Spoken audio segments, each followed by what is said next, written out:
Potential increases in municipal parking rates across the city of Hamilton. This is going to be a hot topic, I think.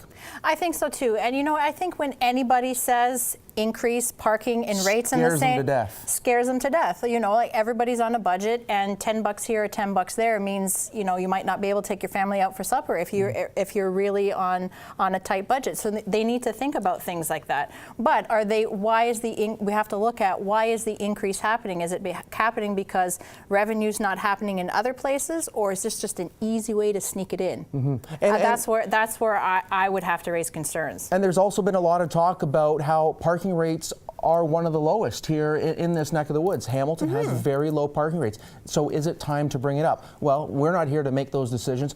The council will be doing that, and of course input from the public as well is very important. But I think they should also be looking at the safe way to pay for parking, because I remember I was hosting an event last week downtown Hamilton, and I had to walk all the way around into poorly lit parking lot, and I consider myself to be a tough lady. I could handle my own, but it's how you pay for it out in the open, and how the security is set up, because there was construction around there. So I think that if they're gonna talk about this and spend time on talking about parking rates, they should also be talking about how those parking areas are lit and how to keep us safe, because there's lots of people, you know, like myself, like you, that might go out at night, and they need to look at that as well. Now, the motions. This is where things always get interesting. A bunch of motions that are brought up, and I know you're just itching at this one here, Danielle. So let's get right to it. Especially 7.1. This was moved by Councillor Tom Jackson, the Wentworth Adult Mixed Slow Pitch League.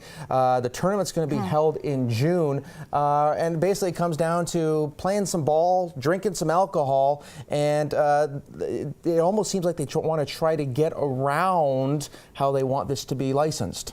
Yeah, and I think the important point is, like, when you go online and you look at the outline for the agenda, click on the specifics of each motion, because then you'll learn little things that you wouldn't know if you just glossed over it. Like, one of the things that they're asking is to deem the tournament municipally significant, so that they can possibly, it could be, you might absolutely be right, that possibly they want to get around the licensing of serving alcohol.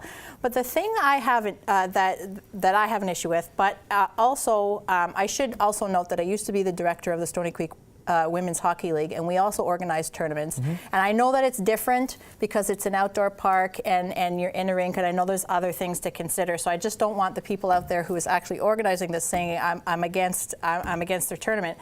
But we need to also consider that if you deem an event a municipally significant event, who takes responsibility if something happens as a result of people drinking from that event? Would the municipality, City of Hamilton, would they take responsibility for that, and in turn the taxpayers? Or is it the organizer who's named on the form to actually organize the tournament?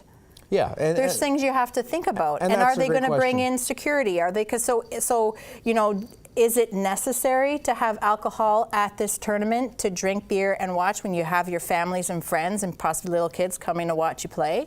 Or could you viably celebrate the day at a closed area where it's safer, you've got security, and you've got people that are going to be managing the consumption of alcohol, IDing, all that stuff, because there's lots of things to consider. I'm not against it per se, because I know that it's a part of, but to deem it municipally significant, the Pan Am Games in Hamilton were municipally significant, not a slow pitch league that's not attached to a charity or doing something else to bring some significance or some oomph, for lack of a better word, to Hamilton. You've worded that extremely well.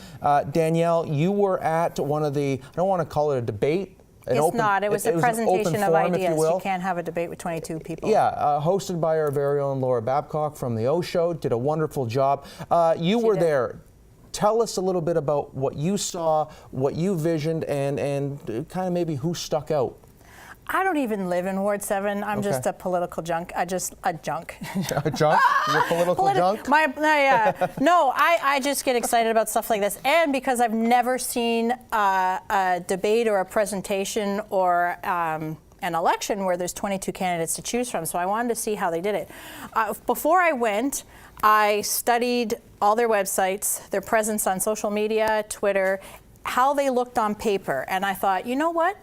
These 5 stand out towards me. And I thought, you know, these are the things that I look for in a counselor. Okay, and then I got to just say a presentation of ideas, because it's not necessarily a debate. And you can really tell some of the counselors' personalities, how they approached it, how they took it seriously, or how they didn't take it seriously. You know, there's you have to look at everything when you're choosing who you're going to represent, or who's going to represent you, per se, in Ward 7.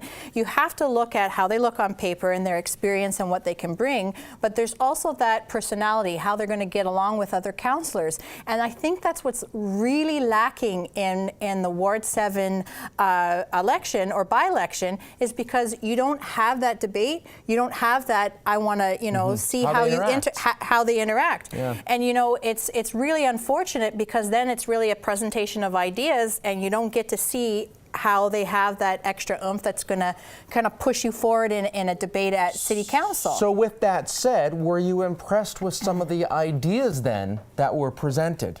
Well, there's some that I was presented that there were some candidates that clearly said in the first 30 days or 60 days, this is what I'm going to do. And they had a clear plan. Not all of them said their timeline. There were some that I felt leaned too heavy on the fact that they're from Ward 7. I think that's great that they're from Ward 7, because they know the community, but there's a lot more to being on City Council than being in the community. There are some candidates that are great and they're not from Ward 7 and they're willing to move into Ward 7 and they have that experience. I mean, I've moved, like I mentioned before, that I lived in Saskatchewan for 3 years as a journalist. And was I a poor journalist covering that area because I wasn't from Regina? I don't think so. I mean, there's journalists that were from Regina that were representing and could find those stories, but I think it offers a fresh perspective. But at the same time, there's some people that you can tell that, you know, there needs to be, you can tell the people that have support in organization and the people that might not. Because you shouldn't be, when you're, in my opinion, you shouldn't be on Twitter and posting your opinions about the Oscars or about other stuff. It should be about your campaign, posting pictures of yourself, interacting with voters, but not posting pictures of the whole group, because then you're just advertising the other 21 candidates.